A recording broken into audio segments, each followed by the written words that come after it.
I wasn't the best looking guy in the world, but I never lacked for companionship, mainly because I knew how to talk to chicks and make them feel at ease. I was funny. I'd tell jokes, do magic tricks, and I could play guitar. What else do you need? I don't even own a television. Ace Frehley, No Regrets, a rock and roll memoir. 1, 2, 3. There are books that are good, there are books that are bad. There's some books so fucking awful you wish you never had read them at all. Cause a novel can ruin your life. Hey buddy, I don't even own a television. All right, welcome to I Don't Even Own a Television. It's a podcast about bad books. I am your host, JW. Call me Dr. Love Friedman. And this with me. You got a promotion from Doc to Dr. Love. This is exciting news. It is. Only for this one episode, though. And I'm Chris Correlation, but you can call me the Spaceman, baby. All right. And we're here this time around to do, I'd say it's one of the more popular topics we get requests for. It's a rock memoir. Yay! And this time around, it's about Ace Frehley from the rock band Kiss. Or to put it a different way, we picked the dumbest fucking band on the planet and then picked the book written by the dumbest fucking guy from the dumbest fucking band on the planet. To some extent, and we'll get back to that. But I think the back cover blurb, it really cracked me up. So I want to share this with the audience at home. For Kiss fans, Ace offers a rare behind-the-makeup look at the band's legendary origins, including the lightning bolt logo he designed and the outfits his mother sewed. He talks about the unspoken division between the band, he and Peter Criss versus Paul Stanley and Gene Simmons, because the other two didn't, quote-unquote, party every day. Ace also reveals the inside story behind his turbulent breakup with Kiss, their triumphant return a decade later, and his smash solo career. Along the way, he shares wild stories about dancing at Studio 54 with the Bionic Woman, working as a roadie for Jimi Hendrix, and bar flying all night with John Belushi. In the end, he comes to terms with his highly publicized descent into alcohol, drugs, and self-destruction, ultimately managing to conquer his demons and come out on top. This is Ace Frehley. No makeup, no apologies. No regrets. Yeah. That's really good jacket copy. The jacket copy that I really liked are two pieces. One, this is a pull quote that's actually from the book. Regrets are a son of a bitch. Thank God I've learned to live my life without them. Which Ace Frehley. Surprisingly is not an Ace Frehley lyric, as far as I know. Although, given the number of lyrics that he includes in the book, it scans and rhymes about as well as most of his fucking lyrics. He's real proud of his songwriting, and he has absolutely no reason to be, but this book will tell you over and over again. You have rules about italicized text. Yep. And most of the italicized text in here is lyrics. Skip. Written by Ace himself, and hoo boy, they're bad. Yeah. The other, though, piece of jacket copy that I think is well worth noting is in very, very bold font. It says, this book is not authorized by or in any way affiliated with Kiss. I think there's a good reason for that. And we'll get into this as we we will go forward. But before we do anything else, I want to talk about the fact that this is a rock memoir with a co-author, which means it's ultimately ghostwritten. Right. But for some reason, this book has two co-authors. And what's interesting about this is that one of the co-authors, Joe Layden, he seems to be pretty popular guy when it comes to doing this sort of thing. He's worked with Van Halen, Dave Mustaine, Chuck Zito, and Sean Astin for some reason. And? I don't know. Well, see, I'm just going to read you what it says on the back cover of my version. Okay. Joe Layden is an award-winning journalist and best-selling author who has written more than 30 books, including the acclaimed The Last Great Fight and the New York Times bestseller Mustaine, a heavy metal memoir. Starting to see maybe a little bit of going to the well titling-wise. And The Rock Says... ... Oh, I didn't know that. So apparently he's worked with all the heavy hitters: Dwayne Johnson, Ace Frehley, Dave Mustaine. But, finally, Joe Layden has come back to rock journalism. Right. And what's really interesting about this is there's a second co-author for some reason. Yes. And his name is John Ostrowski. Right. And when you look him up, he has no other writing credits other than the French version of this book. Right. But what he is known for, according to his LinkedIn page, which I found, Holy shit. is That's some straight up fucking stalking, bro. it's the second result when you Google his name, actually. He's been working with Ace Frehley as both his personal manager and assistant for the past 15 years. So you stole my thunder. Oh, sorry. But that's all good. He went to Berkeley School of Music. That's Berkeley with 2 E's, not the one here in California. Right. And I now believe it's in Boston? Yeah, I think so. Okay. And now he's a professional Ace Frehley sycophant. Right. Yeah. And I didn't even know that was a position. It's a little surprising. I would have thought that there would have been a little more competition for it because I feel like in 1984, when I became aware of KISS by going to the Woolworths to look for a shitty prefab Halloween costume and saw a bunch of KISS outfits, it seemed like that they were still a big enough thing at that time to generate a lot of sycophancy, if you will. I think these two hit it off. I've seen a lot of pictures now because I've been to his LinkedIn page. Yeah. This is a man that looks like he could hang with Ace Frehley. Okay. He's got like the Tommy Wiseau kind of look, like grown-up vampire. Right. Always wearing mirrored shades. Kind of a William Gibson like character thing going on. Saying he might wear his sunglasses at night.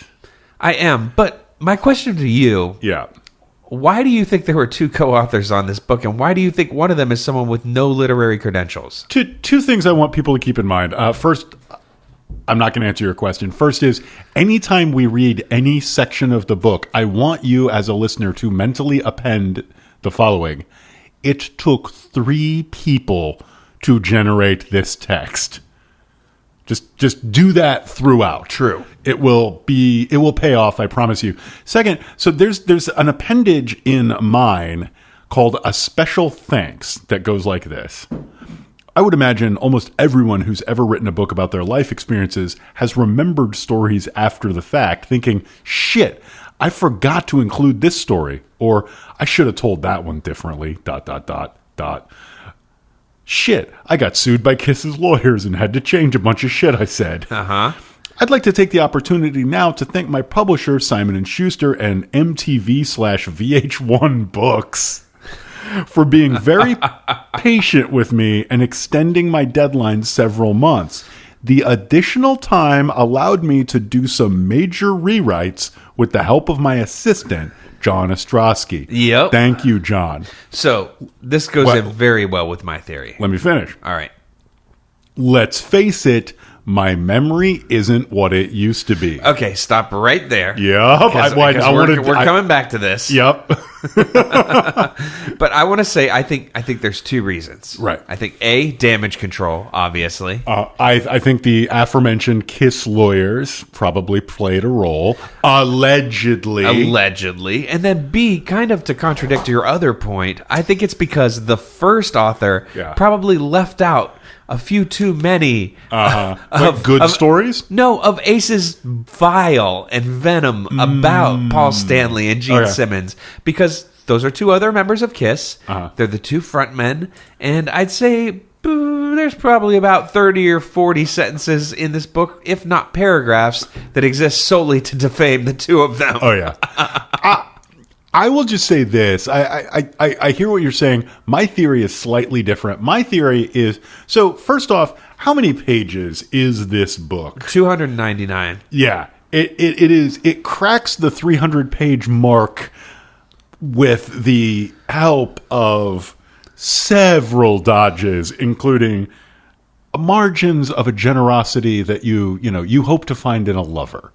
Font sizes for people with vision like mine. A number of chapters that you haven't seen since your last encounter with somebody like, say, Dean Koontz or James Patterson or Jack Reacher. you Yeah, know? as in they're like 3 sentences long. Yeah, exactly. So my guess is the first thing he turned in was unpublishable for a congeries of reasons. I think yours are probably in that list, right?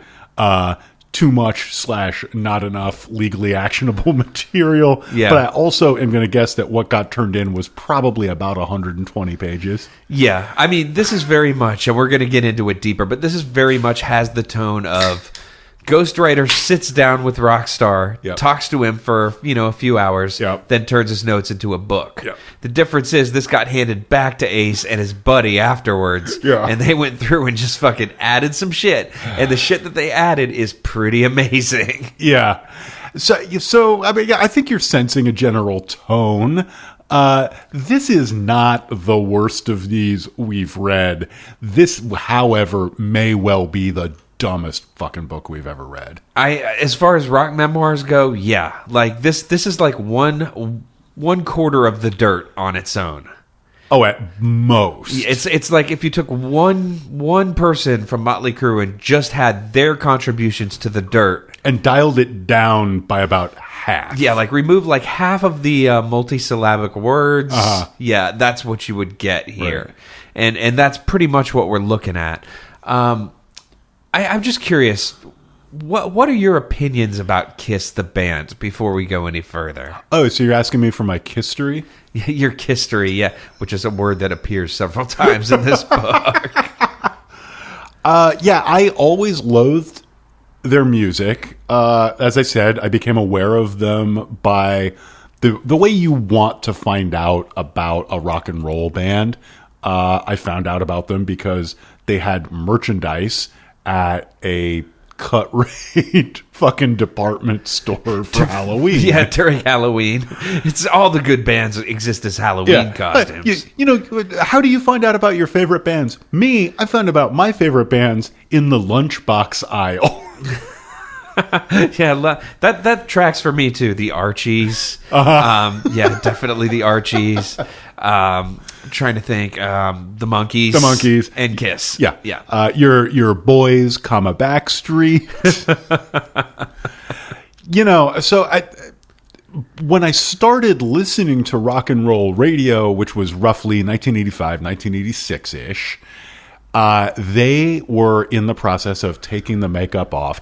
Ace is long gone by this point. Yeah. And they've got Faceless Drone #1 on drums, Faceless Drone #2 on lead guitar, which for a rock band, I mean, who needs a interesting or charismatic lead guitarist? Nobody cares. Not Kiss, that's for sure. The money position, as everybody knows, is Paul Stanley, probably the worst singer in rock and roll history. Like, just on a pure, can he hit any note at any time I don't level? know. See, I think he's in stiff competition with a fellow member of his own band. Okay, because Gene Simmons... Okay, but he's the bassist who occasionally walks up to the mic and everybody's like, well, time to check out the old T-shirt selections at the merch table. He sang lead on a lot of songs. Yeah, because it's his band. Yeah. And nobody can say no to Gene. I would say they're a dynamic duo of horrible singers. Yeah, I mean, Kiss in many ways is just musically catastrophically inept. But anyway, as I start to listen to rock and roll radio in 1986, 87, Kiss does the brilliant thing of taking the makeup off and let's just let our songs stand and fall on our musicianship and songwriting. Oh, guys. And they had a record called Crazy Nights, and the lead single off it was the first Kiss that I'd really heard, and it goes, crazy, crazy, crazy, crazy nights. For about 4 minutes. Now, it should be mentioned that up until this point, I mean, everyone knows this, but just in case you don't, Kiss was primarily noted by their stage outfits. They're more of a their live antics. act. Yeah, they wore platform shoes and costumes and face paint, and they had flash pots and shit going off, and they all had all these characters and yada yada. They would blow fire. They would drip blood. Smoke came out of guitars. I believe at one point Ace has a guitar that will fire a rocket. Yeah, his guitar shot fireworks out of it, basically. That's pretty cool. I'm sorry if you don't think that's cool. You're not required to think things are cool that I think are cool. But yeah, there's no part of me that doesn't think that's cool. I think it would be cool if it were paired with music that didn't suck. Well, that's a really good point. But they were very much known as kind of like a theatrical act. It was almost like a Broadway thing. Like they were influenced, it says even in this book, by like Alice Cooper and guys like that who had this larger than life kind of image, and they very much wanted to be kind of characters and not just guys on stage playing music. The legendary Gene Simmons quote is, most bands grew up wanting to be the Beatles. We grew up wanting to be Coca-Cola. Ha ha ha. Gene Simmons, a dumb guy's idea of what a smart guy is like. That's Gene. And that's Gene. We'll get into this a little bit later. Ace has very little positive to say about Gene, and sometimes I wonder where it's coming from, but we'll get back to this later. But yeah, like you said, you got into them when they took off the makeup and they decided they wanted them. Oh, I did not get into them. Not get into them. Sorry, you got familiarized with them. Yes. You were... They were piped into my home non-consensually by a record distribution media conglomerate that absolutely disregarded my powerful desire to hear autographs turn up the radio 45 times a day, and instead would play Kiss's Crazy Crazy Night several times a day. Or Def Leppard's Autograph, for that matter. Photograph? A Photograph, you're right. God, I'm an idiot. I mean, Photograph was actually pretty good. It's a great song. I had some moments with old Pyromania. Then Hysteria came out, completely dominated the airwaves for like 18 months. And I gotta say, not my favorite Def Lep. No, Pyromania is the best. But to get back to Kiss, for me... 1 second. Whoa. Sorry. Drank too much Coors too fast. Whoa, what's up there, Ace? For me, my introduction to Kiss was pretty interesting because there was a time in the mid-'90s when a major label put out a record. I believe it was called Kiss My Ass, and it was modern musicians covering Kiss songs, and it included Garth Brooks and then a bunch of other like alternative kind of bands. And so that was all over the place. But then also at the same time, there was a counterculture indie record Kiss tribute that I don't remember the name of, but I do remember All was on it. Former members of the Descendants playing Christine 16, which is one of the most reprehensible songs ever recorded. And so like most of my introduction to Kiss was other people playing their songs. Yeah. I believe on that record, I can't remember who it was, but it was a really good band playing Detroit Rock City, and I was like, this song rules. Right. And then I finally heard the original song, and was like, oh my God. Yeah, I mean, one of the problems with Kiss qua Kiss is they only have songs about sex and how fun it is to rock, but they don't actually sound like they've ever enjoyed rocking. And their perspective on sex is not one that I, as someone who enjoys doing things that are consensual and legal, I can't buy into their perspectives. Yeah, I agree. Your note on Christine 16 made me realize you could tell me virtually any phrase is the name of a Kiss song, and I'd be like, yeah, that's probably right. Except like, I mean, if you said doing my taxes, I'd be like, I don't know. But if you said something like underage and loving it, I'd be like, yeah, no, that sounds like late Kiss to me. How about Your Love Puts the X in Sex? I absolutely believe that is a Kiss song. It is. Yeah. So, yeah, this is what we're dealing with here.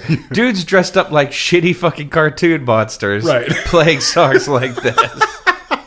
So just keep that in mind if you're unfamiliar with Kiss as we move forward. But let's get back to Ace Frehley and his ascent to stardom. And I think the best way to do that is with a plot in 60 seconds. So here's a song. Nobody knows if you finish or not. You've got 60 seconds to give them a plot. Plot in 60 seconds. All right, Collision. Yeah. Much like the length of an average Kiss guitar solo, Oh. you have 60 seconds to sum up Ace Frehley's rise to stardom. To do very little with a lot of time.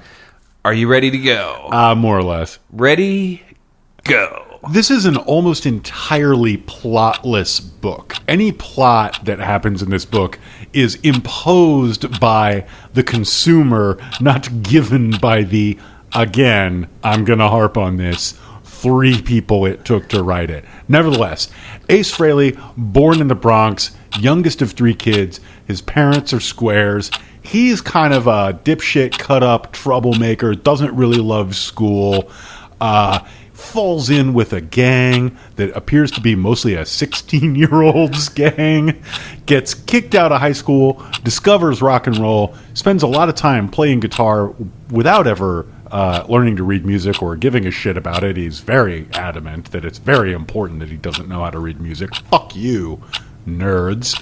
Possibly fuck you, personal assistant John Ostrowski, and your Berkeley bullshit.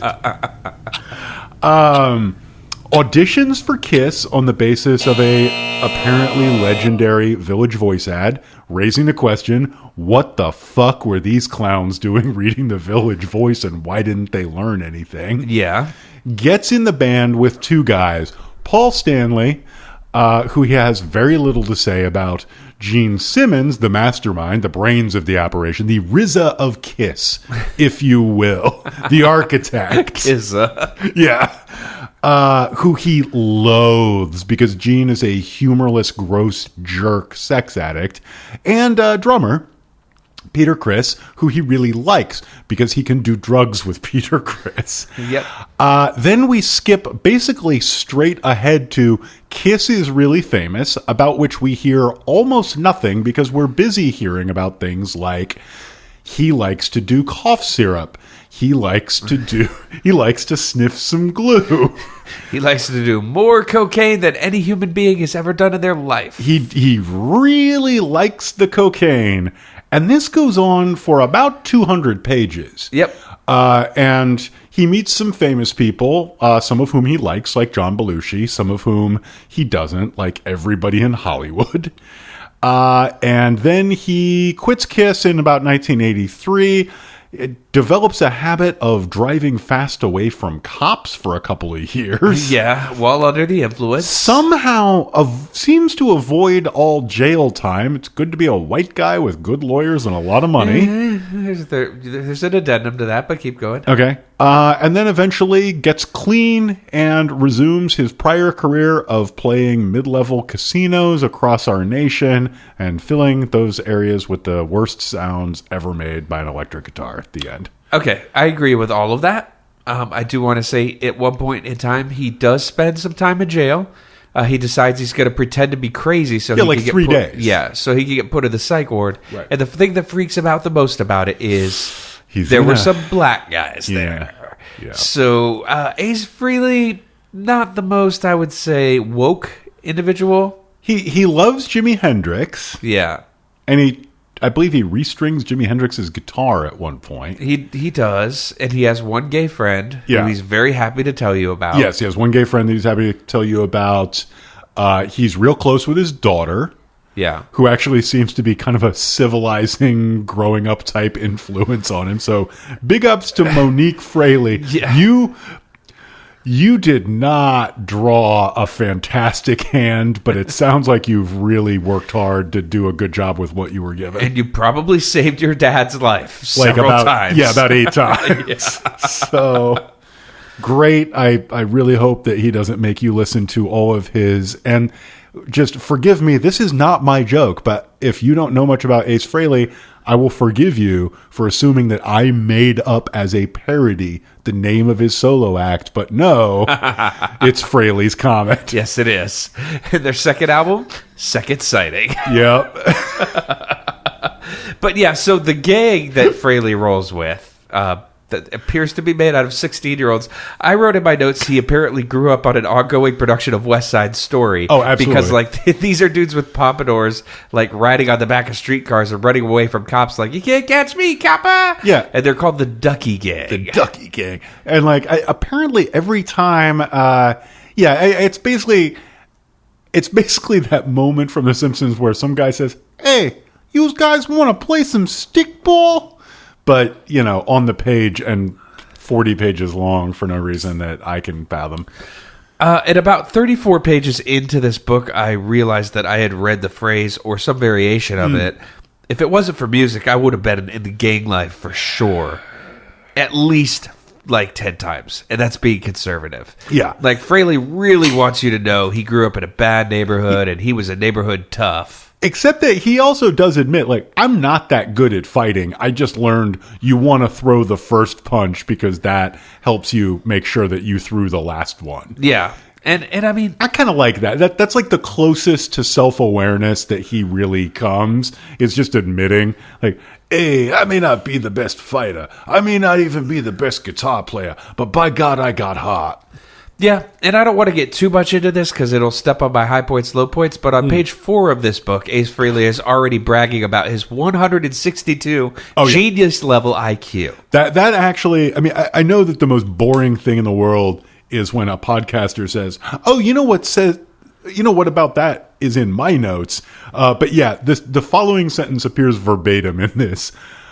I had the highest IQ in KISS. Okay, first off, dude, that bar is low. Okay, first off, no, you didn't. Congratulations, you're the best smelling guy at the fishmongers. Yeah, exactly. And second off, no, you didn't. No, Gene probably did. But he's very much so. Jay, have you seen the greatest comedy and greatest tragedy of our times, Monster, a documentary about Metallica? Oh, Some Kind of Monster. Some Kind of Monster. Monster was the Charlize Theron. Oh, you're right. You're right. Yes, I've seen Some Kind of Monster several times. Ace is basically your James Hetfield, struggling with his sobriety.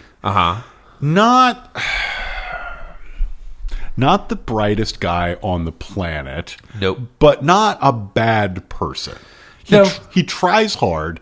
He gets himself into trouble, but he is basically a sincere human being who tries to be there for people if they are going to be there for him, and is continually shocked when, so for James, it's Lars is a complete shitheel who's crappy at everything and to everyone. And for Ace, it's Gene, who's one of the worst people in the planet. And has been documented as such on many reality shows and interviews as just being a real shitheel. Yeah. So, Ace, you don't have to be the smartest guy in KISS, because I think you're probably the nicest guy in KISS, and that should be enough. Actually, from everything I've heard, Peter Criss was a super duper sweetheart. Oh, I didn't know that. Okay. That's interesting. Okay. So, yeah, but, they're probably on the same level there. They were sniffing glue together. Yeah, they were the tight bros. Yeah, they were. Whereas Paul and Gene were the careerist jerks. And now here's where we get into uncomfortable territory. Oh, you're not going to go there. Oh, I'm going there. Okay. Paul and Gene are two young men from New York of the Jewish persuasion. Wait.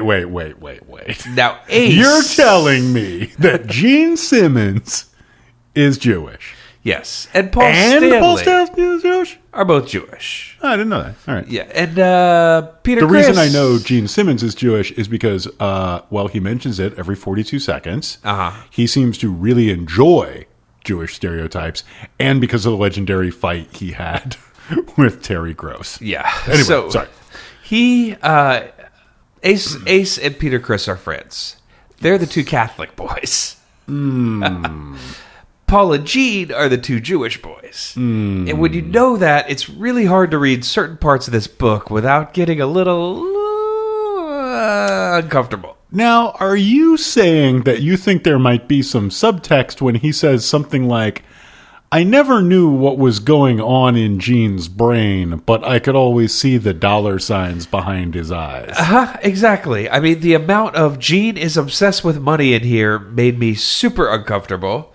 Because on the one hand, Gene Simmons is a fucking hack and a gigantic shill, and that has been documented a million times. He is obsessed with money. Right. On the other hand, when you combine that with the other instances of kind of casual, unthinking racism in this book, it's really hard to tell where the anger at Gene stops and the kind of like thinly coated anti-Semitism begins to sneak in.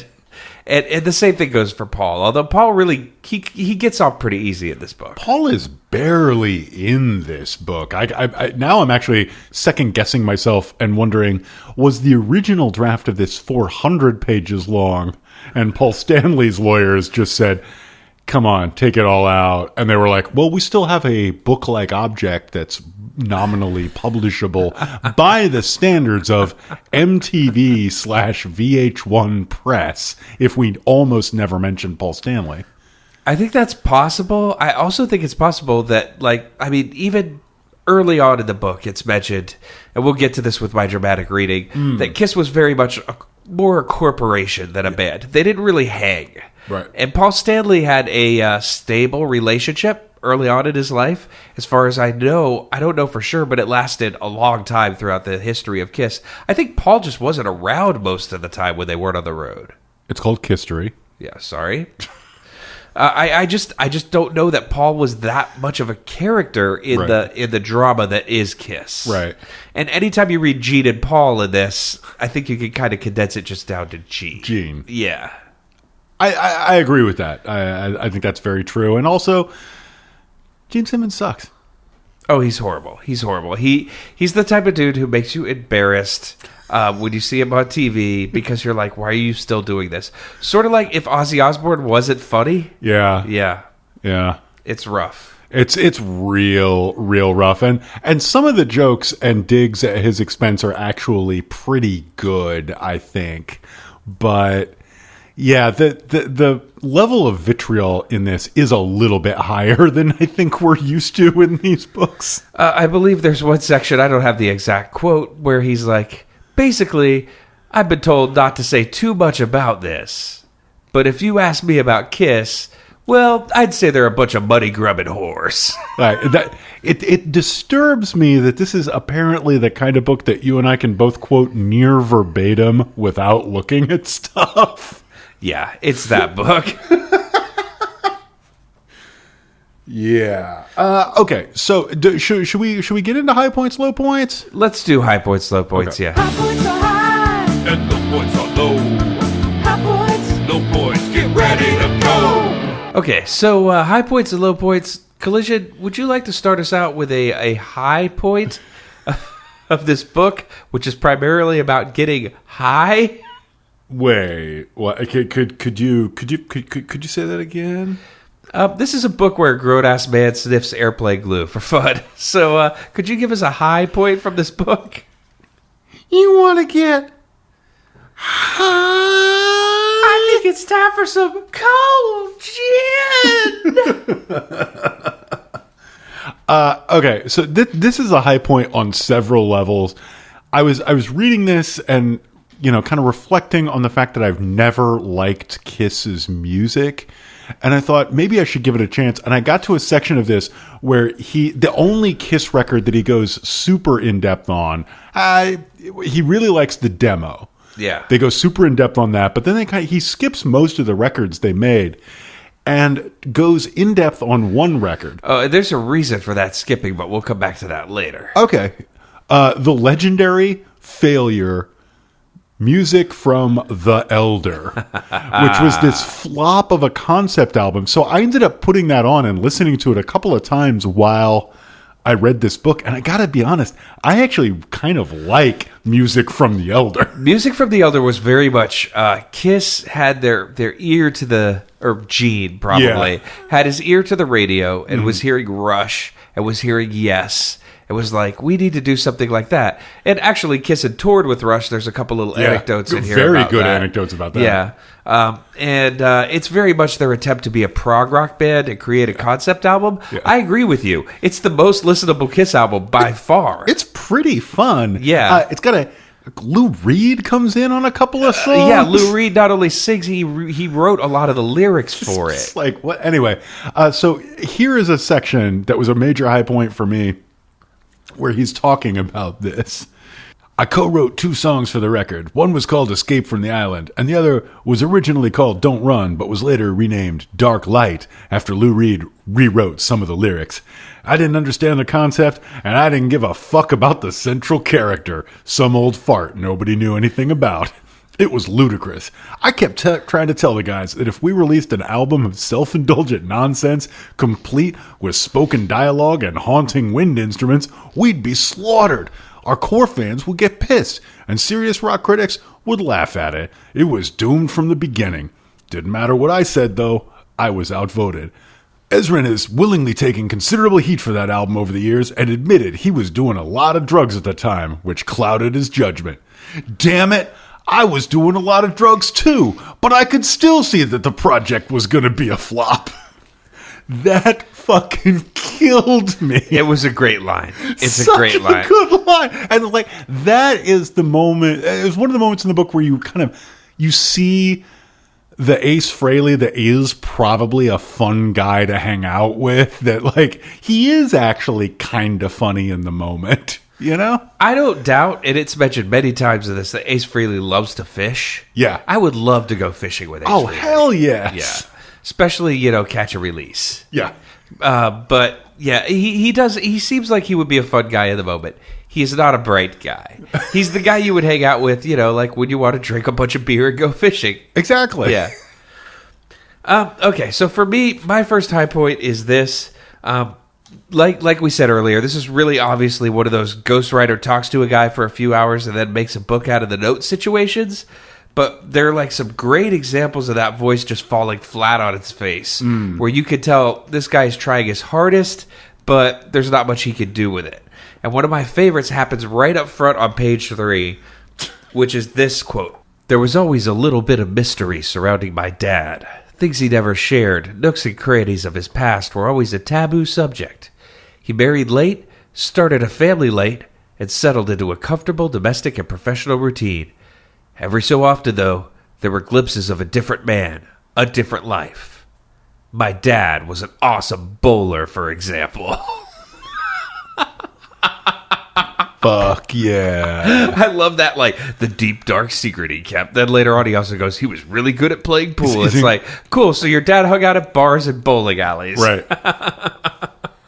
Then he settled down and had a pile of kids that he didn't really like talking to. It's good. The ability to mythologize yourself, I think, is part of why Kiss became successful, right? They're selling the sizzle. They're not selling the steak. Yeah, but I found that a really great example of the ghostwriter voice struggling to achieve some sort of dramatic tension and then realizing there's nothing here. Yeah, and just trying to like kind of duct tape two things together. Yeah. It's like, there was something that our dad wasn't telling us about his life. He wore 2 different shoe sizes. Right. It's like, it's a little silly. Yeah. Yeah. So low points. It's not all fun and games when you're delving deep into history. Sometimes you have to go a little dark. This one is just another moment where he's talking about making an album. This is him talking about making his first solo album.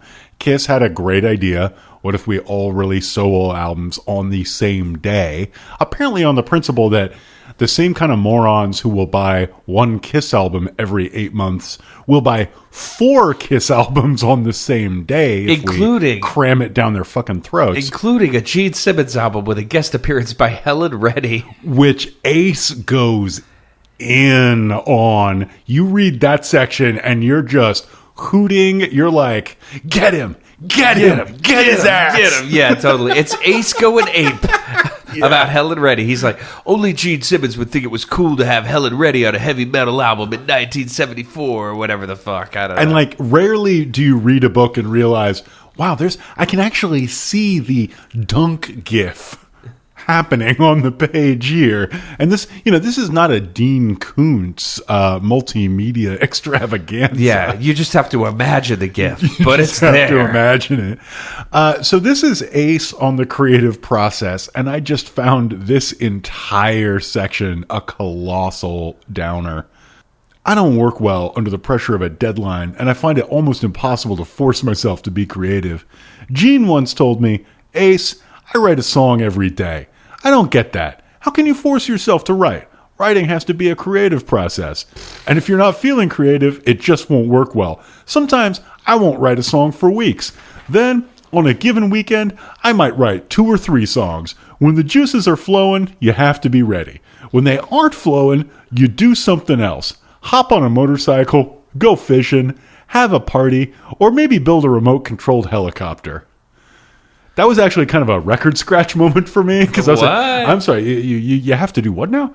But yeah, it's almost a high point for me that Gene Simmons writes a song every day, because imagine that the Gene Simmons Kiss songs you know and tolerate actually represent the absolute pinnacle of what he can accomplish. I mean, but here's the thing, right? Gene is not saying, I write a great song every day. He's saying, I write a song every day. He's going through the mechanics of his craft, and maybe it's not good, and maybe you throw it out at the end of the day, but like that is how professionals work. Do you believe that Gene Simmons writes a song every day? I do. Maybe not anymore, but back then, sure. You think absolutely so? Do. Really? Yeah. I mean, I write songs every day. I just don't use most of them because they suck. But like if you're making your craft your life, then it becomes part of your routine to exercise your craft. This is why I podcast every day. Yeah. Now I throw most of them away. A lot of times while I'm podcasting, just on a daily basis, people will say things to me like, shut the fuck up, I'm trying to sleep, or don't you even have a job? Or, of course, sir, if you're not going to order anything, I'm going to have to ask you to pull through the drive-thru. No, I got to say, I believe I fall somewhere between the Ace and G poles on the spectrum. I'm just saying that if you're that type of person waiting for inspiration to strike so that you can write something amazing, you're not going to be a very productive musician. I give you Ace Frehley. However, here is my one counter-argument. We don't have to have a big fight about this, but here's my counter-argument to the idea that Gene Simmons writes a song every day. Wouldn't at some point you expect to have seen some improvement? Good point. I can't argue with that. Like, if you were really doing it every day, wouldn't you look up one day and say, guys, what if a 4th chord? He's not saying he's trying to write a good song every day. He's writing a song every day. That could come down to just playing B, A, and E over and over again. I hate it so much. All right, you owe me a low point. All right. So both of my low points are almost kind of compliments of Ace, but stuff that I'm upset isn't in the book. Yeah. And Ace very briefly mentions at the beginning of this book that he's always been into computers, and that it's never really mentioned again. Oh, yeah. And I think this is doing the reader a tremendous disservice because Frehley is a fucking nerd. Like, if you look him up, his first solo tour was sponsored by the Zenith Laptop Company. Wait, what? Yeah, and he's gone on record many times in interviews gushing about getting to visit the Apple computer headquarters. He's built his own render farm at his house. He has 5 Mac Pros rendering some kind of astronomical software that he wrote himself, rendering animations. And he said several times that he does all his own artwork in Photoshop, and if he wasn't a guitar player, he'd probably be a computer graphics or animations guy. But and we know he builds radio helicopters, which and is he designed the logo. Straight nerd shit. I mean, it's just like, I feel like that sort of shit to me is far more interesting than like 10 consecutive chapters about doing coke. Right. So why isn't there more of that in this book? Like, Ace Frehley has this whole other side to it that is completely excised from this book. You want what is Ace Frehley's code checkout process? Yeah, what is his Git handle? Yeah. Like, where can I look and see what repos he's contributed to?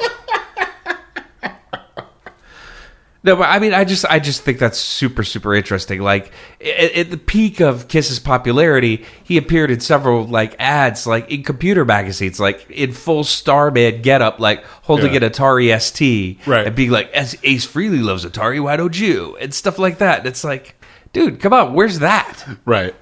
Fair. Very fair. So that's my first low point. All right. So I flipped to this randomly. Remember how Ace said he had the highest IQ in Kiss? The problem is, this is mostly a book composed of stories he told into a tape recorder that then somebody had to, like, probably pour themselves a stiff scotch and try to figure out what the fuck to do with. They had to pour themselves a cold gin. It's good every single time. It is. When I sit down to read this book, I find myself wanting a taste of alcohol. Detroit, are you ready to read a memoir? Well, get out that tumbler and your fucking sphere-shaped ice maker, because it's time for some cold gin. You might think it's not cool to rock out, but you look out the person next to you, and they're rocking out, and you look at the person to your right, and they're rocking out, and maybe you're the one who's not cool. 1, 2, 3, 4. All right. Yeah. We're going to explain this later, I promise. Yeah. Okay. So, again, Ace likes to tell people that he's the smartest guy in Kiss, and then he tells stories, and he tells stories like this. The plan was for all four of us to reunite in the studio for the first time since we recorded Dynasty in 1979. I remember presenting 3 or 4 demos to the producer, Bruce Fairbairn, and the band. Before I sent them off, Jeanette warned me by saying, don't send them that many songs. They're gonna steal your ideas. I just laughed it off. But while doing research for this book, I revisited her statement. Okay, Ace Frehley has never in his life uttered, written, or heard the words revisited her statement. Good point. I revisited her statement and remembered one of the songs I submitted was titled Life, Liberty, and the Pursuit of Rock and Roll. Upon closer examination of the lyrics, I realized that some of them mirrored one of Paul's songs on Psycho Circus, I pledge allegiance to the state of rock and roll. You fucking chump. Listen to your wife, dude. Like, I just don't like it when people tell on themselves. He could still be the smartest guy in Kiss. That doesn't mean that he's the least naive. I mean, but can you imagine, like, Gene looking at Paul like, I don't know, buddy, I think you're cutting this one kind of close. And Paul's like, no, I got, he doesn't even listen to the records. Ace isn't even going to get this until like 10 years from now when he writes his biography. Okay. It's like the time Jay was like, Clsn, I think your new song might have bit a tiny bit of your style. And I was like, I don't know what you're talking about, Jay. And you're like, well, I mean your song, I, J.W. Friedman, have some things to say. Yeah. So, we're still on low points? I think you have to do one more low point, and then we can get high. Ow! So, I think my biggest low point with this book is just kind of an omission, and it's by both Ace, the ghostwriter, and the second ghostwriter. And that Ace Frehley's real name is Paul Frehley. And throughout the book, he mentions he only wants to be called Ace within the context of the band. Yeah. Or when he's doing shit that he knows he shouldn't be doing. Like doing drugs, getting in fucking DUI accidents, things like that. He draws a very stark line in the ground that separates Ace Frehley from Paul Frehley, the human being. And I feel like a more interesting author could have done something with this and been like, hey, maybe here's Paul, who's created this ace persona, this spaceman, to separate himself from the things that he's doing that he would feel guilty about or not want to take accountability for. But none of that is mentioned at all. It's just literally like, when I was off the stage, just wanted to be Paul. Right. And that bums me out because it feels like such a huge missed opportunity. It does. I mean, this whole book is missed opportunity. I do kind of like it as just a quick and dirty rule that he imposed in his life. If somebody came up to him and called him Ace, he's just like, oh, I know you're not actually one of my friends. You're just some, like, dipshit hanger-on. It's probably the cleverest thing he does. But, yeah, it just does bug me. I think, like, a more interesting writer could have spent some time examining that dichotomy between the fact that Paul Frehley is the family man with dogs and a family and a house and a kid, and Ace Frehley is the guy who's doing coke with fucking Richard Petty, allegedly, and throwing furniture out a window. Name does not appear in this book. Well, it does say a NASCAR driver in the late 1970s who was treated as a legend in the South. Right. So it's Richard Petty or it's Dale Earnhardt. It's one or the other. Allegedly. Okay. Anyway. I think it's time for us to close it out with a high point, much like a Kiss concert. We paused, we sang the one ballad that apparently we've had somebody else singing for 30 years because we kicked the guy out of the band for being a dick. So there's a novelty in this book. Right. This is the first autobiography I've ever read with an unreliable narrator. And one that explicitly encourages me that if I don't believe what I'm reading, I should go do my own research, which one would think I was doing by reading Ace Frehley's autobiography. But, like, there are instances of so much hand-wavy, I don't know, my memory's bad, I drank a bunch. Yeah. Like, I don't know why this is a high point for me, but it's not good. But it's so weird, and it made me laugh so hard that I had to include it in here. Like, it's like a Twin Peaks autobiography. Like, you have to solve the mystery of, like, what is actually Ace Frehley and what is true and what isn't. Like, for instance, at one point he claims he's doing 20 milligrams of Xanax a day. That would kill a human being. I mean, and he has told as much. I don't believe that. He's also talking about he's getting an ounce of cocaine delivered to his house every week. That would kill a human being. Like, I mean, he has friends. He shares. Yeah, I don't know. It's interesting. I just really love the fact that there is literally the line of this. If anyone reading this thinks I'm exaggerating or trying to distort the truth, please do your own research and examine the facts. It's like, dude, I am reading your fucking autobiography. Right. Yeah. I mean, remember, though, he is a fisherman. Oh, that's true. He caught one that was this big. The entire book is you hold it out real close to the camera to make it look bigger. That's a good point. I wonder if he had Les Claypool for Primus or Friends. Oh, God. We're deep in this. People have probably kind of zoned out a little bit. Speaking of Primus, somebody mentioned Primus in a writing project of theirs, and it was great. And it sent me down a little rabbit hole, and I've been listening to Primus all week. And folks, oh no, it's not just the bass. The tunes also slap. I'm sorry, Sailing the Seas of Cheese, that record holds up as fuck. Podcast over.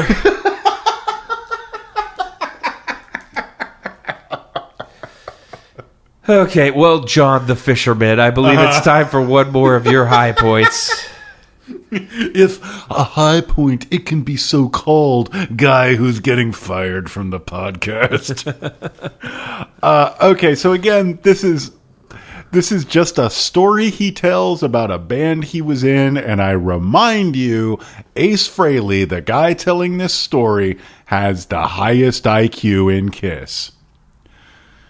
I liked the people in the band, though. A diverse bunch that included not just male and female singers, but a New York City cop who was moonlighting as a keyboard player. He used to comb his hair straight back when he went to work and tuck it up under his cap. When he'd show up to play with Molimo, he'd comb it forward and let it hang down over his collar. I also became friendly with the drummer, Dave Polinsky, and the bass player, Barry Dempsey. In fact, at the same time that we were working in Malimo, we formed a power trio designed to fulfill our hard rock desires and to put some extra money in our pockets. The name of that little group? Oh, no. The Muff Divers. I shit you not. Not enough books actually build in a little "you're shitting me, I shit you not" break. The Muff Divers. The Muff Divers. Oh, dear. Ace, where did it all go wrong? Ace WYD. Yeah. Well, I believe that's the end of High Points, Low Points. I think it's time for us to take a little break and recover here. I got to sober up a little bit after all these toots and shots of cold gin. So we'll be right back in a few minutes. And until then, stick around.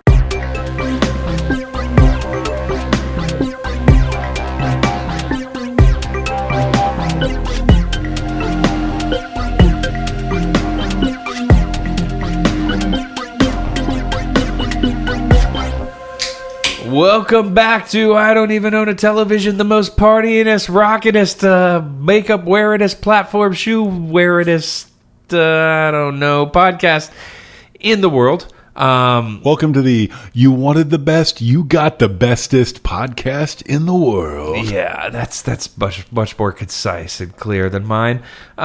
We're talking about No Regrets by Kiss guitar player Ace Frehley. And we're going to roll right into the part of the show where we do segments.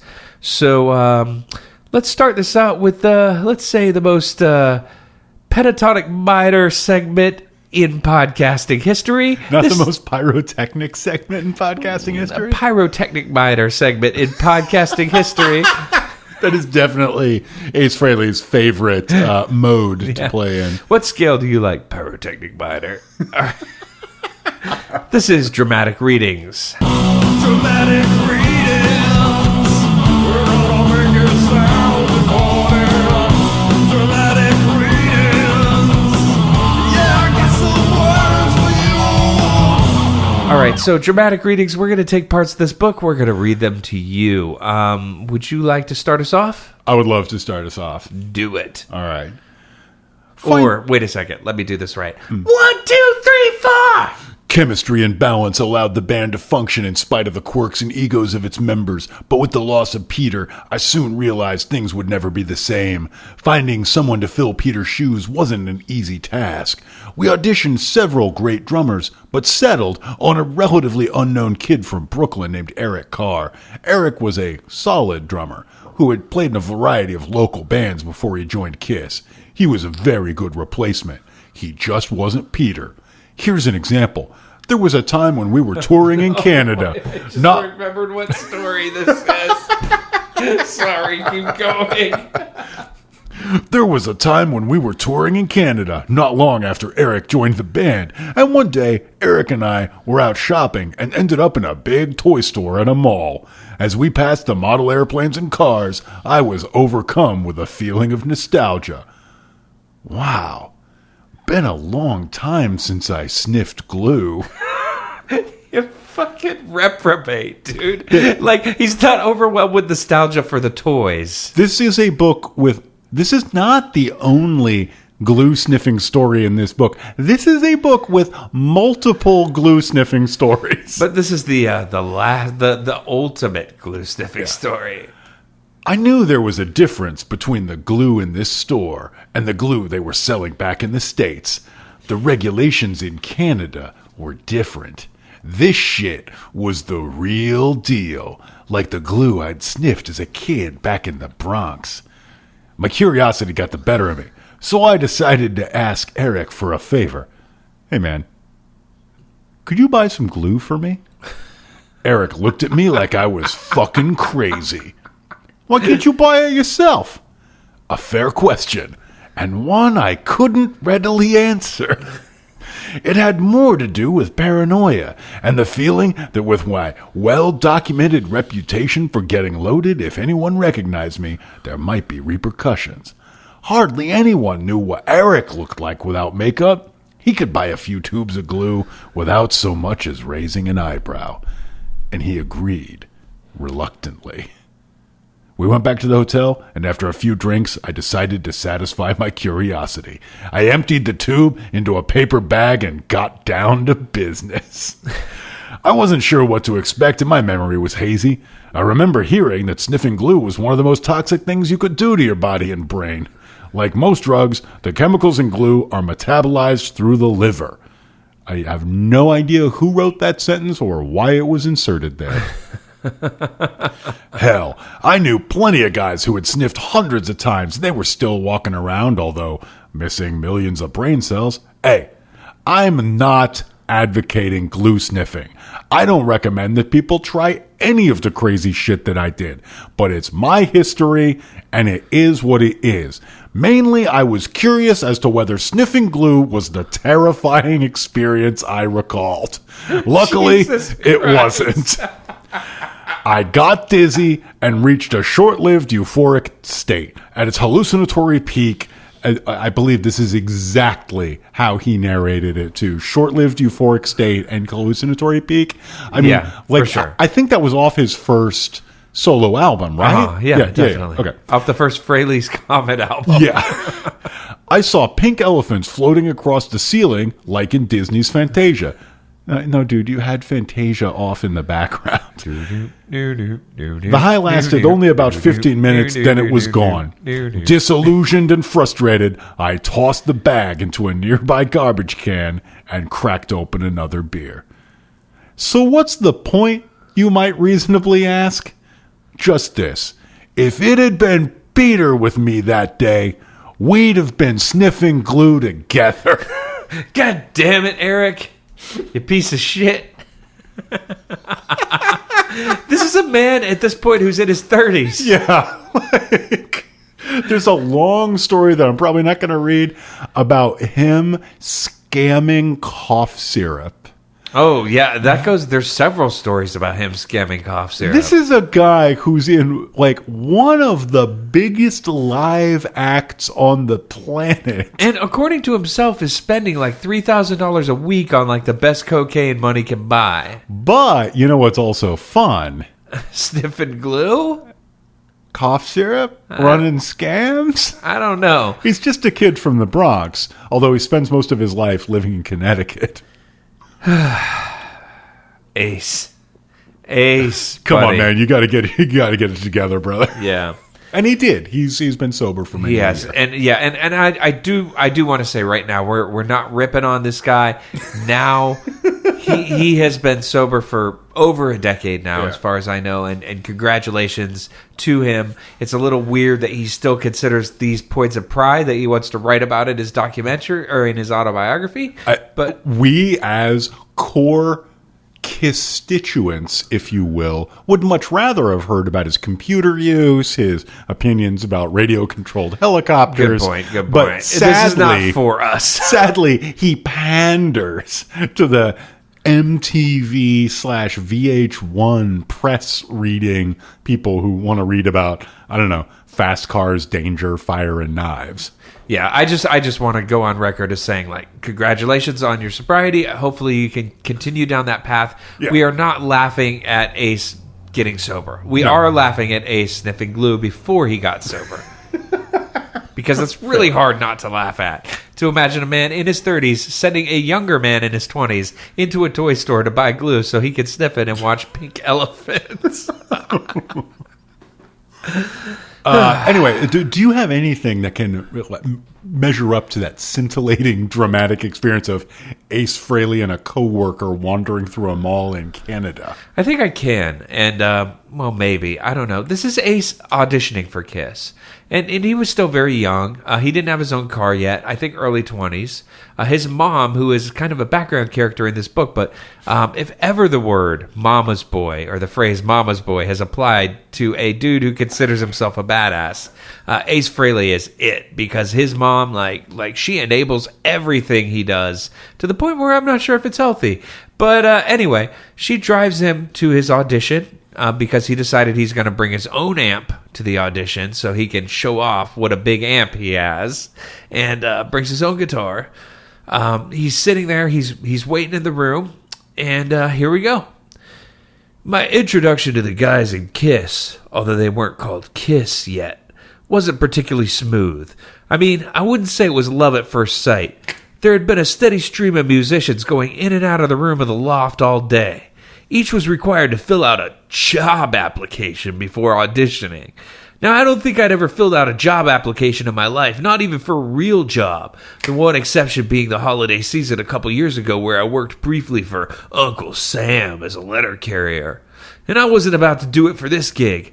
Being a musician wasn't a job to me. It was a way of life. Yeah. If they wanted to know more about me, they could ask.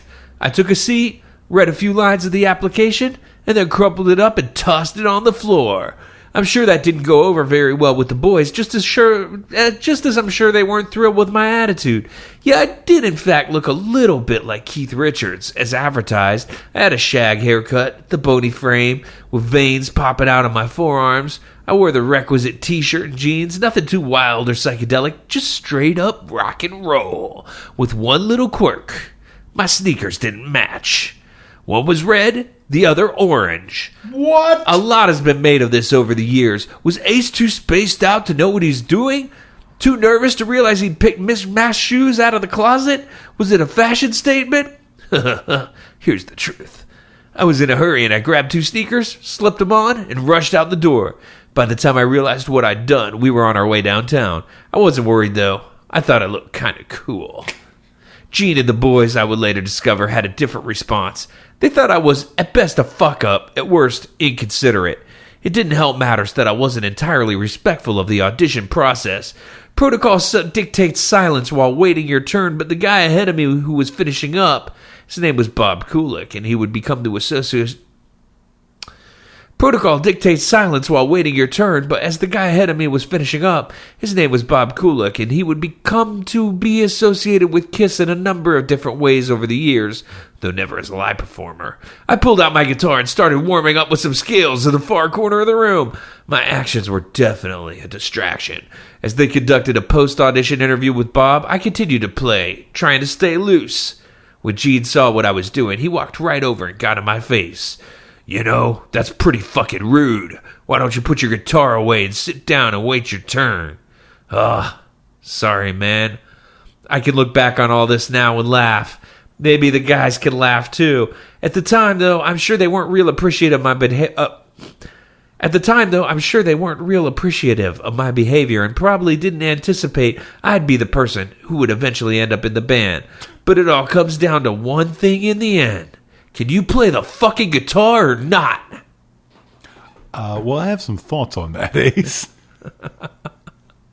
I really like that because it reveals, I think, one of the things that was missing from the book, which was, for me, some actual authentic fucking information. Like, it assumes you've read 3 other books about the formation of Kiss. Like, he assumes you know that he responded to the Village Voice ad. He assumes you know 3 stories already about the fact that he had mismatched shoes. And the fact that the Village Voice ad really said looking for guitar player with chops and ability. Yeah, not balls. Even though, the apocryphal myth goes looking for guitar player with chops and balls. Where you'd think they would be like, looking for guitar player who can not flinch when the pyro hits. Advertising looks and chops a must. No big hair. Right. Yeah, no attitudes, no Scorpios.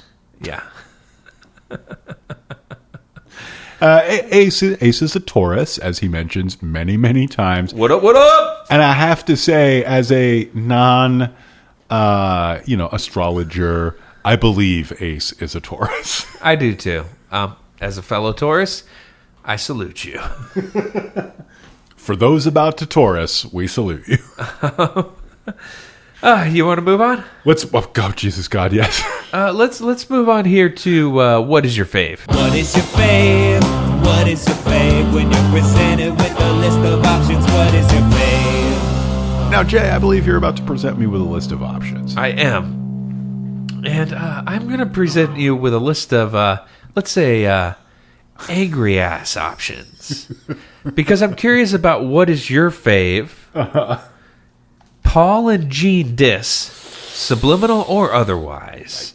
I have a list of 9 here, actually. Okay. But you can feel free to go off the rails if you want, because I'm sure there's a bunch I missed. I just searched for the words Paul and Gene. Go off the and rails then like Gene a crazy and Paul. You can, but that would be a different band. Right. But I did not search for just the words kiss and Okay. read through and take notes. So here's a few. Okay. Number 1, Paul and Gene are lying about the wording of their Village Voice ad, as we just mentioned. It actually said guitarist wanted with flash and ability, not flash and balls. Number 2, Gene Simmons had literally no friends and spent all his time thinking about money. Number 3, Paul and Gene forced producer Bob Ezrin to bring in session players to record all of Ace's parts because they didn't like him and not because he was too drunk to play. Number 4, Paul and Gene had no street sense whatsoever, dude. Yeah. Number 5, Gene Simmons would sleep with anybody and gave the rest of the band crabs. Number 6, Bill Aucoin, the band's manager, was frequently opposed to Paul and Gene's bad ideas, so they fired him.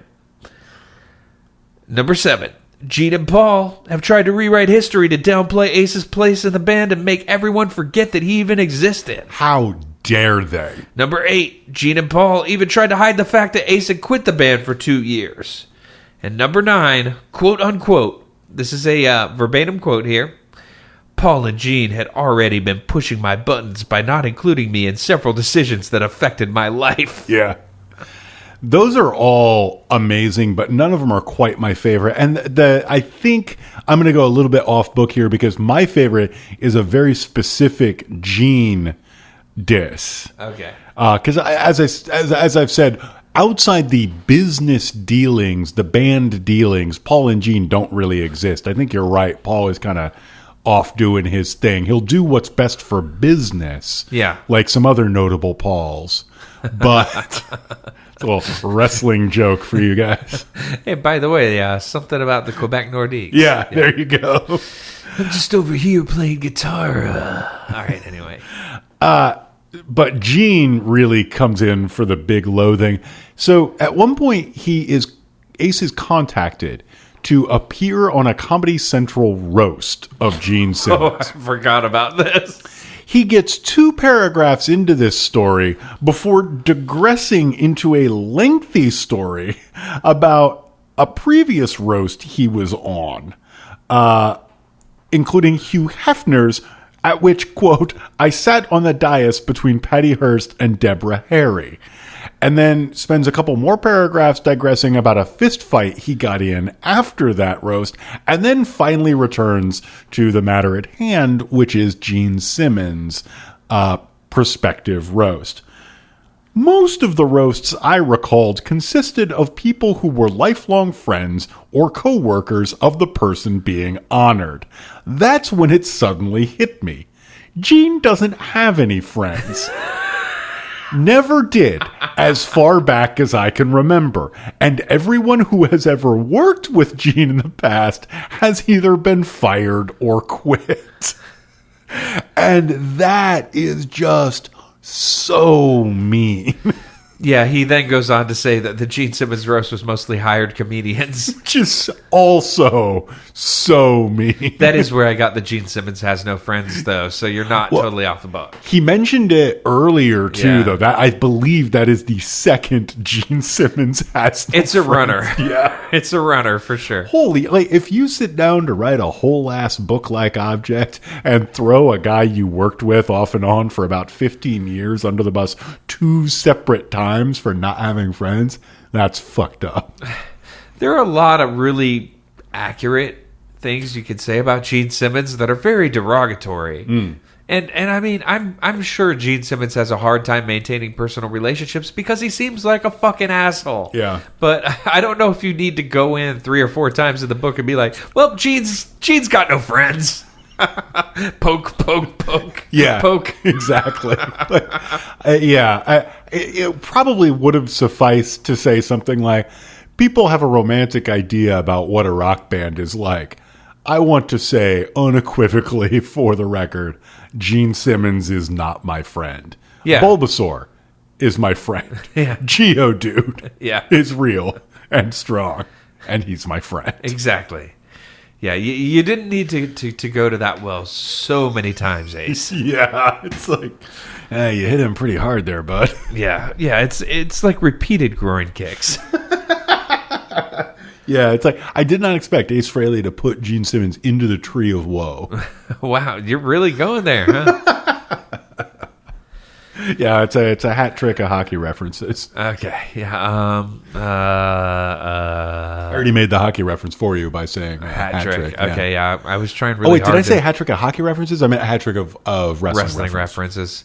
Yeah, I was trying to think of the name of that dude from the Sharks that came back this year in the playoffs, but yeah, whatever. Anywho. Yeah. Okay, I believe we're ready to, we've been going down the roller coaster, but sometimes what's cool on the rock and roller coaster is when something pops out unexpectedly. ooh, like at a Psycho Circus? Yeah. Copyright 2004 Kiss? Or I don't remember when that album came out. That's an awesome album because that's a Kiss album that features all 4 original members, and not any of the songs feature them playing together. Really? Yeah, it's like Ace Frehley had session musicians, Gene Simmons is session musicians, but it's like a 12-track album of Kiss members playing with session musicians. That sounds just fucking terrific. Side note, I was really impressed. You mentioned this earlier, that Ace did cop to being influenced by the New York Dolls and Alice Cooper, and sort of like, oh, what if New York Dolls outfits, but without any semblance of song? Or what if Alex Cooper's stage performance with no wit or fun? Yeah. But I was surprised that he actually admitted to it. So that was pleasant. But yeah, now it's time to go down that. Go down that water slide too. Biggest surprise. Here's a song. Never run empty, we're vigorous guys. As the show runs longer and vigorous size. Got them hungry minds and the rigorous eyes. Let us tell you about this fucking book's biggest surprise. Boom! All right, so biggest surprise. We're both going to talk about, I guess, our biggest surprise in the book. This may get a little different than usual. But for me, I'd say my biggest surprise in this book, and I don't know why this surprised me, because I know about Ace Frehley, but for some reason this shocked me. Even by his own accord, Ace barely played any guitar on a Kiss record that he was credited as playing on after Kiss Alive, and most of his parts were either tracked by studio musicians or re-recorded after the fact. Yeah. So like there's like 3 or 4 Kiss records where Ace Frehley is listed as the guitar player and does not play a single note of guitar, because he is also one of these guys who calls himself a lead guitarist, yes, who believes that means he does not play any rhythm guitar, which is fucking bogus. There's one band in the world that can get away with that. What band is that? Metallica. And that's because Kirk Hammett is an incredible lead guitar player. Yeah. James Hetfield is probably the best rhythm guitar player in the world of hard rock. Okay. So I think they could get away with that. I mean, but Kirk plays live. Yeah, when they play live, and I think Ace did too. Right. But in the studio, just Ace comes would in just to show do up the to solo. solos. Yeah. Okay. Yeah. Okay. Yeah. And apparently most of the time was not even doing that. Right. So not only was this book ghost written, a lot of his famous solos were ghost played. Like Rock and Roll All Night and Party Every Day, he even mentions explicitly as like, this was a great solo. I wish I would have played it. Right. Yeah. If this is the kind of thing you're interested in, there is a long dissection of the degree to which Kiss Alive, their sort of last gasp, which worked and made them stars, was in fact very far from a live album. And, if you've heard the record, this is not a shock to you. Yeah, it sounds about as much like a live record as like it does that we would be recording right now live in front of 30,000 people. Yeah, exactly.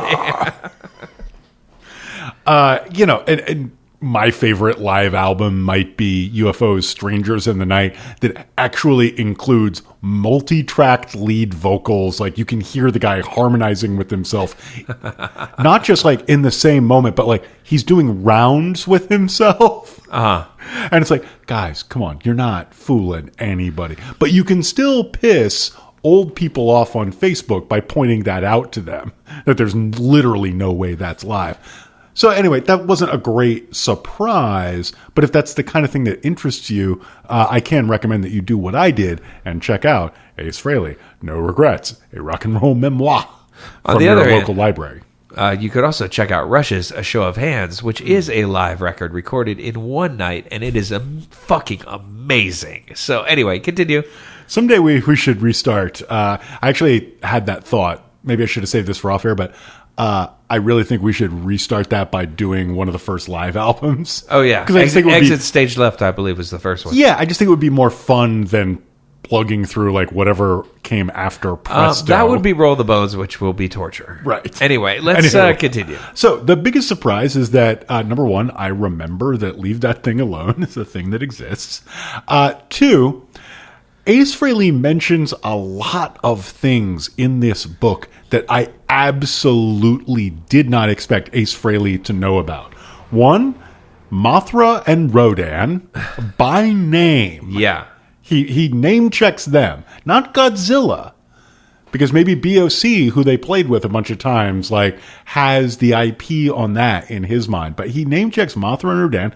Did not expect that. He name checks a petri dish in the story you were telling about how Gene gave everybody crabs because they threw their costumes in the same duffel bag at the end of the night. And so if Gene so if Gene had crabs, it was going to propagate to everybody else in the band. But possibly number one, quite early, he says that before he was in bands, he was the Zelig of the New York rock scene. That surprised means Ace Frehley has both seen and assimilated a Woody Allen movie, an early Woody Allen movie. Yeah. That is the definition to me of a biggest surprise. And I know New York is a small provincial town, but the idea that Ace Frehley is out there dropping Zelig references. Like, I want now to hang out with him and just see if he'll, like, you know, drop a quick Orgasmotron reference, you know? Like, he's seen Sleeper. He has opinions about Manhattan. Like, good point. Good point. And I mean, you know, if nothing else, I would say, you know, he's very familiar with people who have kind of the same regard for women as Woody Allen because he hung out with Gene Simmons for so long. So it all tracks. Okay, but I will just say that this is my best defense of Ace about the problem with the Jews aspect that you brought up. At least he likes Woody Allen movies. Yeah. Yeah, I guess that's something. It's not nothing. Yeah. Hey, why don't we take a break?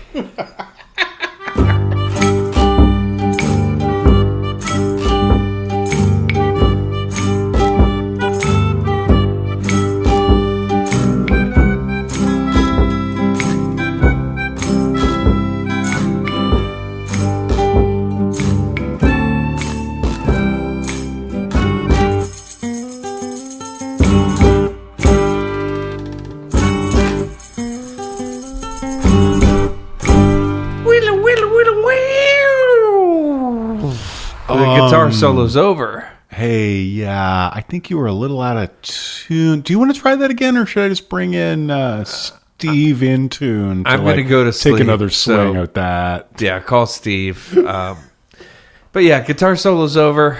The book is over. We have no regrets. And we're moving on here to talk about things that we actually enjoyed. I guess we're in a phase that's called No Regrets. Yes, so here is a song about it. Not only venom and spite, sometimes with sweetness and light, and we always end the episode by telling you about a thing we like. Recommendations. All right, so this segment we tell you about things we actually liked. I'll go ahead and get us started off here. I'm going to recommend a video game. And it is called Telling Lies. It's by Sam Barlow, who created Her Story. I believe I recommended a couple years ago on the show itself. Essentially what it is a search engine where you watch a variety of clips of...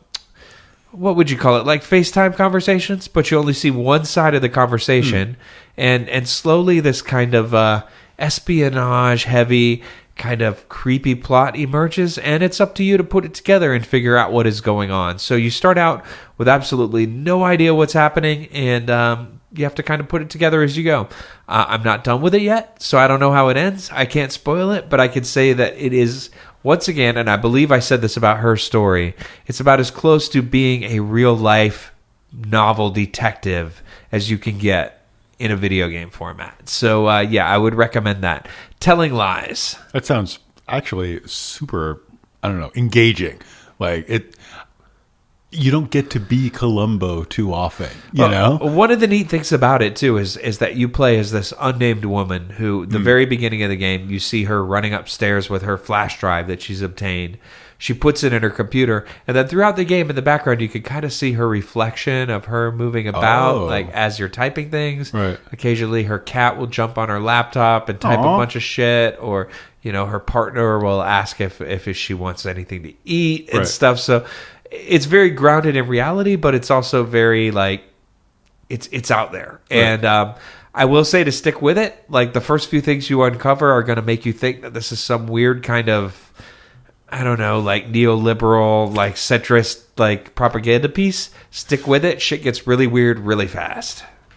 So, Telling Lies. Telling Lies. Yeah, I can't remember the name of the company that makes it, but the dude behind it, the director, is Sam Barlow, and he's the same guy who made Her Story. So I believe he was also in Fleetwood Mac of Tell Me Lies, Tell Me Lies, Tell Me Sweet Little Lies fame? Different guy. It doesn't sound, I'm pretty sure. Okay, maybe. I'm going to drop back 10 and punt and recommend something that Jay actually reminded me of. It is an article on the internet, and it is called The Adults in the Room. It's by Megan Greenwell, and it is her basically exit interview from running a website that was recently bought by some, how to put this, psychotic greedheads who want to ruin the website because they don't actually like the website they bought or like allowing it to do what it's good at doing. They want the name and they want the clicks. Yeah. And it's a very good and very thorough description and denunciation of a certain mindset in media, but more importantly than that, if you read it, I believe you might see a little reflection of some of the bosses at your own place of employ. And anytime you can see a clear description and a clear diagnosis of that, I think it's powerful and helpful because it will help you live your life better. So, The Adults in the Room, Megan Greenwell, Deadspin.com. I will provide a link to it in the show notes. And whether or not that's kind of your speed, I do recommend it, but I also absolutely recommend, it'll be linked at the bottom of that post.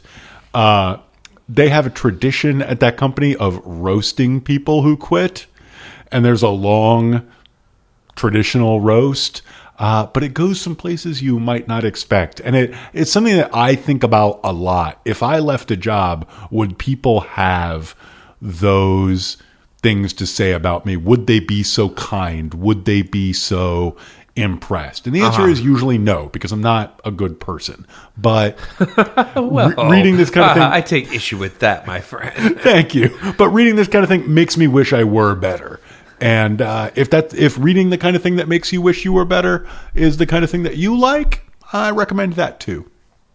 Cool. Yeah. I mean, I've read it already, so I could totally agree with you. It's a great article. I really liked the kind of roasty part. Yeah. I think it's a great example of someone who's left a footprint and people talking about that footprint, and it's entertaining. Yeah, exactly. And also, it'll make you really fucking mad about bosses, which is always good, because fuck bosses, fuck landlords. There you go. Exactly. And now, let's read some letters. Okay, here's the song. A, letter B, letter C, letter D, letter E, letter F, letter G, letter, got a lot of letters. So, Jay, we get a lot of letters. We get so many letters, it's getting difficult to manage. Right. But yet I persevere. This one is from Joseph, fake last name, or Joe. Hey guys, loved the show. I found it searching for a discussion of Zen and the art of motorcycle maintenance. Uh-oh. And since have found myself using the phrase weed dad more and more. However, am I a shallow idiot or in poor taste for genuinely enjoying the Hold Steady and Craig Finn? Okay, here's the thing. We have opinions. Uh-huh. We're very opinionated about these opinions because it's fun to talk on the internet radio about things in hyperbolic terms. I have several friends in real life who enjoy the Hold Steady. I do not spend my entire life laughing at them or calling them plebs or anything like that. It's not my thing. I think the Hold Steady is a little bit silly. Lots of people, many high esteemed critics included, think the Hold Steady are great. If that's your jam, that's your fucking jam, man. We're just two guys. Yeah. Yeah.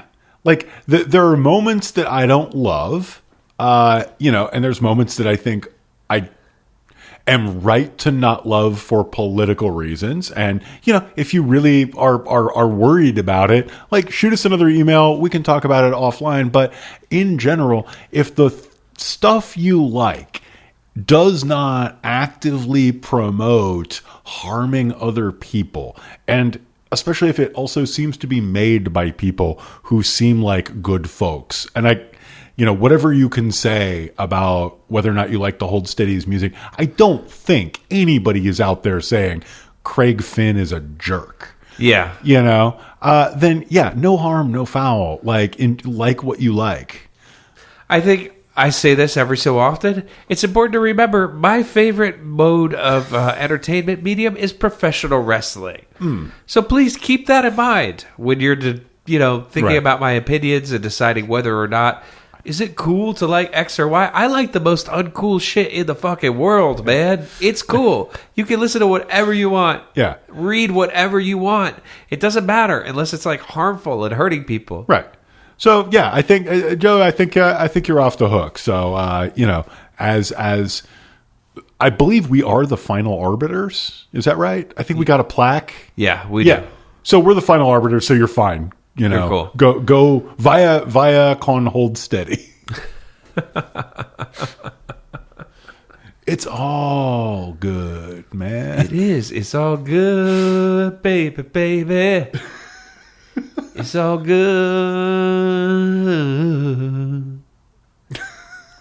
All right.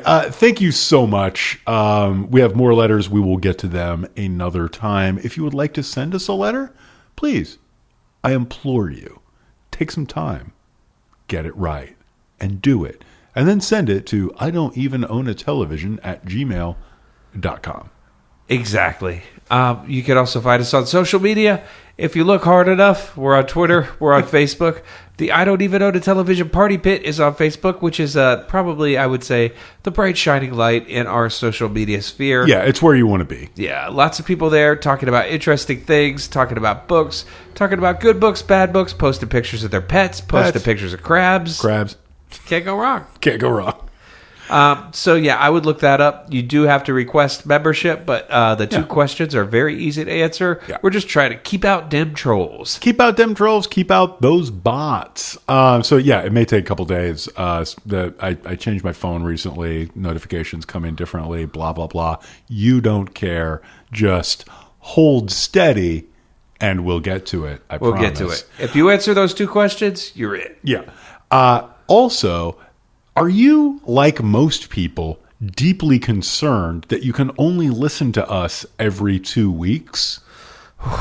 Man, that sucks. It's bogus, in my opinion. Well, if that's a major problem for you, and I assume that it is. It's heinous. Yeah.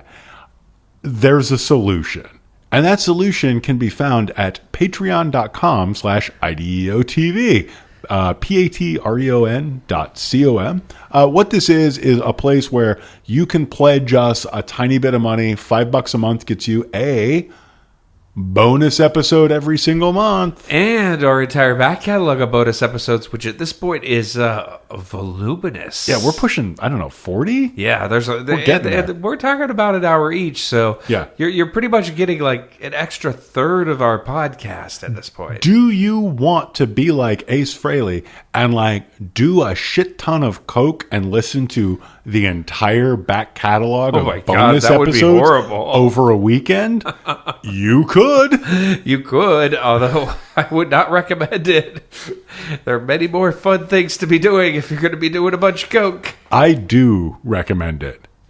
Editor's note. Clsn does not recommend this. Cocaine is bad, and so is binge listening to podcasts. Binge listening to podcasts is fine. Please don't sue us. Yeah, we don't have lawyers. Anyway.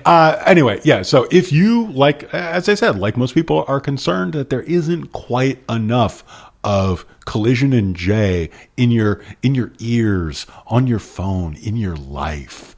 Well, patreon.com, friends. And most importantly, it helps support us, helps keep the lights on, helps keep our gear up to date. When things break, we're actually able to fix them, and we don't have to spend 2 weeks without putting out an episode now. So that's great. So every little bit helps, and even if you're not going to subscribe, why not just sign up to follow us there? For free, because we post a lot of weird shit that you might be interested in. Also true. And, every nickel keeps me from having to go down to the docks and dance for nickels for hosting fees. Very true. I'm not a good dancer. No, me neither. Unless someone's shooting 6-shooters at my feet. At which point you're a phenomenal dancer. Yeah. Anyway, thank you so much. Thanks for riding the Ace Frehley rocket to space with us. Yeah, I was going to say, ride the comet. Ooh, I like that. Let's leave it at that. See you next time. All right, listen. I want to know if we got any people here tonight that like to get high. We got any people tonight that are high? All right, then, listen. Every once in a while we like to get a little wasted and we like to take a taste of alcohol. And I tell you, when we won't get going, we ain't gonna be drinking no Southern Comfort, no. No, we ain't gonna be drinking no tequila. Cause I tell you, when we won't get going, there's only one drink that gets us moving.